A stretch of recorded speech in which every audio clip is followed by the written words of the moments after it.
noche de Unity año 2021. Un jobiar más, segmento com Unity bayendo cá, bem sinali here. Exactamente 3 minutos passado de hora de Jason de estúdio Cool FM 98.9 live voor de Kralen Dijk Bonaire e também como na Aruba 300 boas aqui da LUNCHBOX. Ja, we kunnen nos tem invitado hoop special met de buiten switching language de viaja na inglês e jeito aqui. Então, just so you know, we see special international guests in the house with the buiten dropping tremendo live set. So it's all about house music. Finally, we got some good house music. Yeah, we nos tem Kunos Miss 9 in the house. Let me check your mic. Okay, I think you're on right now. Check. Mic 1, 2. Yes, we're on. Hello, first of all, welcome to Cool FM. Welcome to Cool FM Aruba Bonaire. So, this is your first time here in Aruba? No, it's actually not my first time. I've been here a couple of times, but this is the first time we actually managed to get out to the Flamingo Island to swim and with the flamingos. Talk to the flamingos. Yes. Oh, nice. So you know the island already. Have you performed in the past here on the island already? Yes, we did a couple of things with, was it Waterworld kind of thing? With the guys from Ultra, like Curacao, Aruba. And like years ago I did, I think, an energy drink tour here on the island as well. It was one of my very, very first tours outside of Europe. Oh, nice. So you're familiar with the island already. And tell us a little bit about yourself. Tell me your name, where you're from, because, we're very curious here on the island and we want to meet our people. So tell us a little bit about you. Absolutely. My real name is Christine and my music name or artist name is Miss 9.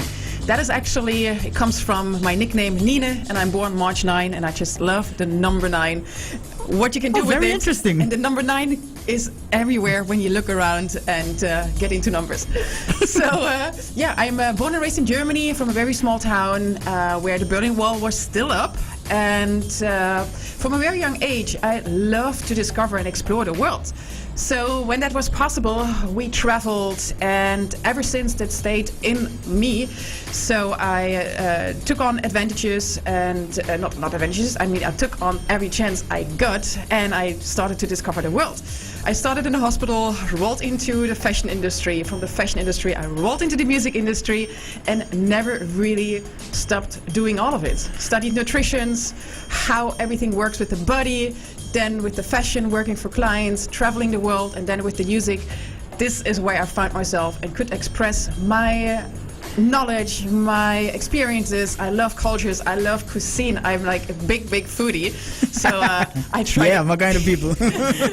So now I'm like able to combine everything together, and the circle is kind of closed and not closed yet, but everything comes together. And now with the current situation, we are not able to travel that much, and I really found myself home, walking around in the living room, and I thought, I need to get these things out of my head. So I started to produce more music. I started to write more songs, like sing and songwriting, and there is a lot of new music coming up. Singing and songwriting, so...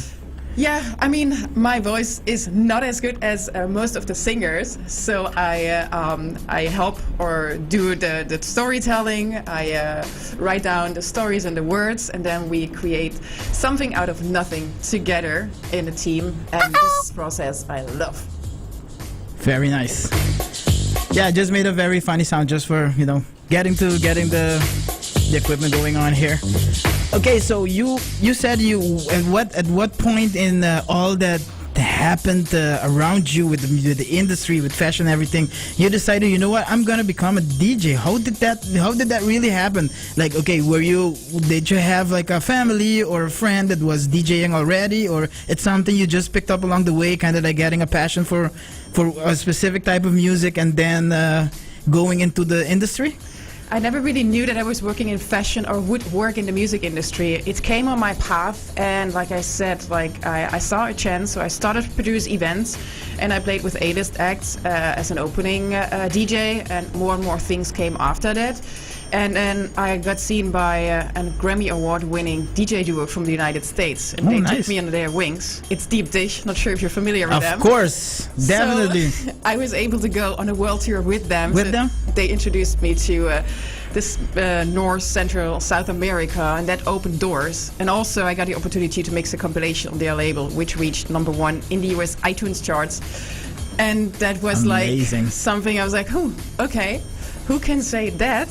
And I eliminated all the noise around me and just went full on with it. I started my own radio show, I started my own imprint, 9 to 5 Music. And it's still active up to today, and I give young artist producers the platform to let their music heard by my audience, by new audiences, and I love to guide and I love to share my knowledge with them and create something with limited tools to explore the world together. With limited tools, it's always good to create something, because that's where the most of your creativity comes out, actually. Absolutely. And then you become really, really. I think in that sense you will appreciate more what you're doing with limited tools, because you really have to make the best out of it, huh? Absolutely, and yes, you really. I like the challenge, and I think can this- imagine. Yeah. And international career, DJing, festivals. Yes, I performed at. I've seen a lot of videos of you in Ibiza and stuff, like doing festivals and. Yeah, and Ibiza had a residency at Pasha. I played Ultra Main Stage, a couple of other Ultras. And what was a really cool thing, I was able to host the live stage from Ultra. So I had the opportunity to play with Kraftwerk, Major Lazer, Empire of the Sun, and Snoop Dogg came by and gave a high five. And it was just amazing. A really good time. Like residencies in Las Vegas, at the Encore Beach Club, in LA, in Marquee in Sydney. So I always chose to stay a little bit longer in that area or the city, and then the locals took me around, and that's how I discovered a country and a culture from a totally different perspective than as a tourist. And it always stood in me, but I didn't know what to do with it. So, and then at one point I was like, I need to do something with it, because it's all stuck in here, but it needs to get out. So I started cooking. I started a cooking episode on YouTube, The Kitchen of 9. Nice! Which actually started 5 years ago, just like as a live stream I need to check that out. I haven't checked that one out. So nobody knew that like we are in the situation right now. So I kind of adjusted the concept a little bit. And a lot of people like it because I can share my knowledge about the food and nutrition, what helped me to continue working in the fashion industry as a model, and to have energy to do the things you want to do. And so it's very inspiring. And more and more things came together. And we can talk for hours about this, but I know we have a limited time. And the purpose of your visit on the island of Aruba this time? My purpose was just to get out of my apartment. And relax. Soak up the energy here, dance and swim with the flamingos, play some good music, and to show and promote one of my new tracks, one of the many who is coming up in the next couple of months. And I love the sun, I love the beach, and I love to explore the world. So amazing. So it's an honor for us to have you here at Cool FM 98.9, especially here at the LUNCHBOX. Like I said, we've had a lot of international guests in the past, but I think this time we're actually with you and Mr. Mike. We're gonna do something very fun today, especially promoting house music again here on the island. That's actually one of our main purpose. So, without further ado, we're gonna get you behind the ones and twos. Yes. All right. Good music. Here we go. Miss Line, you're gonna be ready to rock the